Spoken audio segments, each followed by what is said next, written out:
Anda kembali menyaksikan Tapari, ya pemirsa yang dirahmati Allah Subhanahu wa taala. Tapari di Net TV Sulsel masih bersama Ustadz kita, Ustadz Ahmad Danawir. Iya. Baik. Afwan, tafadhal dilanjutkan lagi Ustadz. Baik. Sebagaimana kita jelaskan tadi, pemirsa Wase yang dirahmati, pemirsa Tapari yang dirahmati oleh Allah, bahwasanya puasa ini selain tadi memberikan dampak bagi kepedulian kita kepada sesama, juga berdampak pada pengontrol dirian seorang manusia. Ya, di antaranya itu menumbuhkan dan memperkokoh kesabaran di dalam diri kita. Ya, di mana Allah Subhanahu wa taala juga memberikan kemuliaan bagi orang-orang yang mampu bersabar.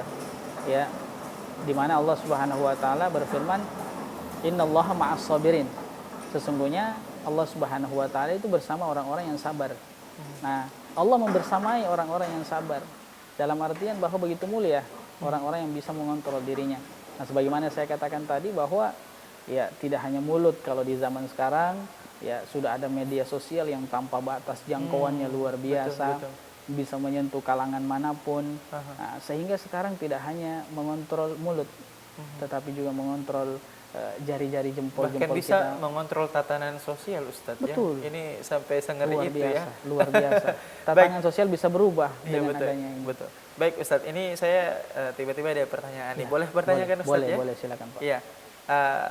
Saya pengen tanya, mungkin juga sekaligus mewakili ya teman-teman yang ada di rumah. Iya. Sebetulnya kalau boleh tahu, hal-hal apa saja sih yang selalu terulang-ulang yang membuat kita kecolongan pada saat kita memperbaiki diri di bulan Ramadan, kemudian tumbuh lagi di 1 bulan kemudian, kayak gitu lagi, tahun depan perbaiki lagi, tumbuh lagi kayak gitu.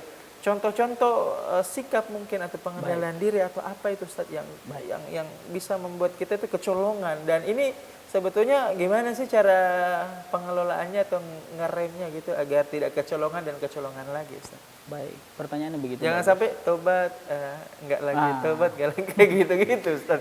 Iya.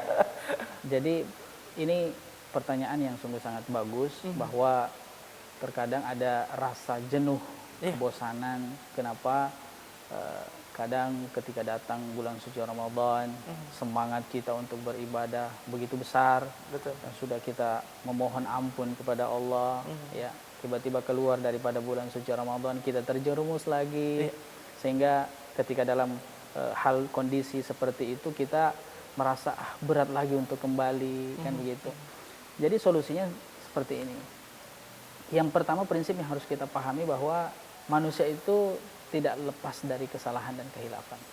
Ya, kullu bani Adam khata'un, setiap bani Adam, anak cucu Adam ini pasti melakukan kesalahan.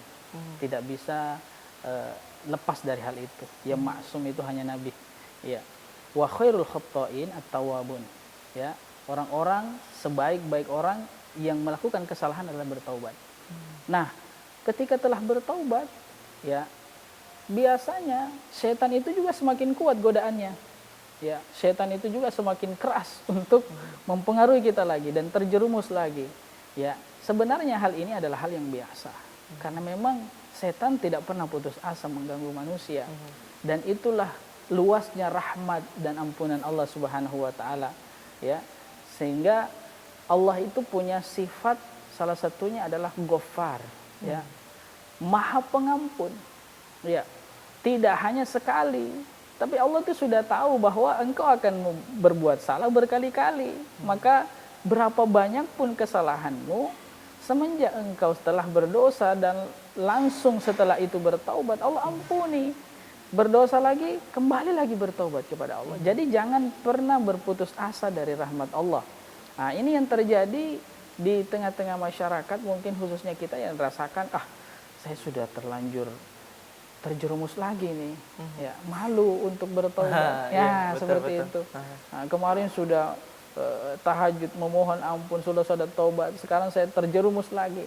Ya, yang paling penting pada hakikatnya adalah ketika terjerumus jangan menunggu Ramadan tiba, langsung bertobat, langsung ambil air wudhu dan kemudian kita sholat taubat. Ya, memohon ampun kepada Allah Subhanahu wa taala. Begitu terjerumus kembali lagi. Jangan pernah bosan.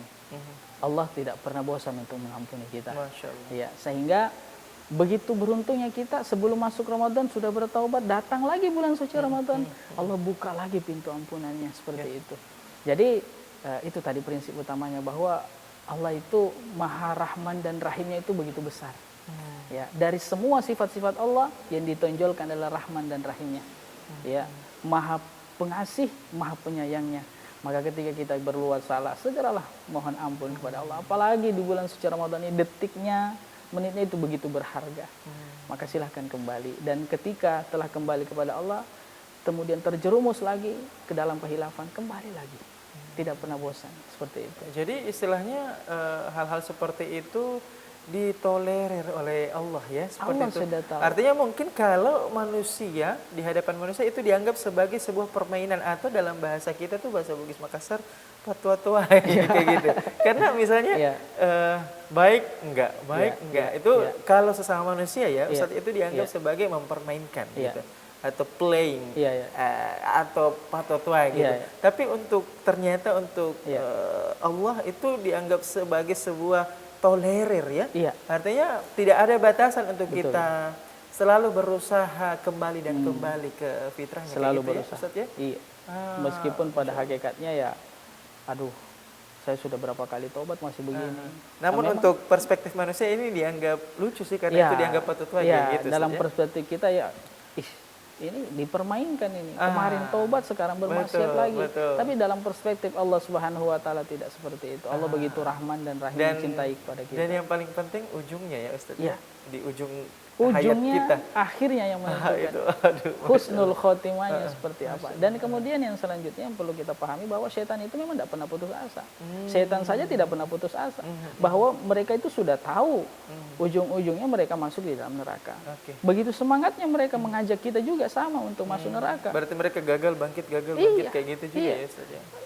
Setan itu sudah sampaikan kepada Allah, aku akan datangi manusia itu dari depan, dari belakang, dari samping kiri dan kanan, dari atas dan bawah. Semua ada celah bagi setan itu. Maka bagi kita tidak boleh juga kalah, harus ya, tidak boleh putus asa dengan rahmat Allah Subhanahu wa taala. Dan tentunya kita selalu berdoa agar terhindar dari godaan-godaan setan itu. Kalaupun kita tergoda dan terjerumus, segera kembali. Seperti itu. Baik, Ustadz. Nah, pertanyaan saya selanjutnya, mungkin ini sedikit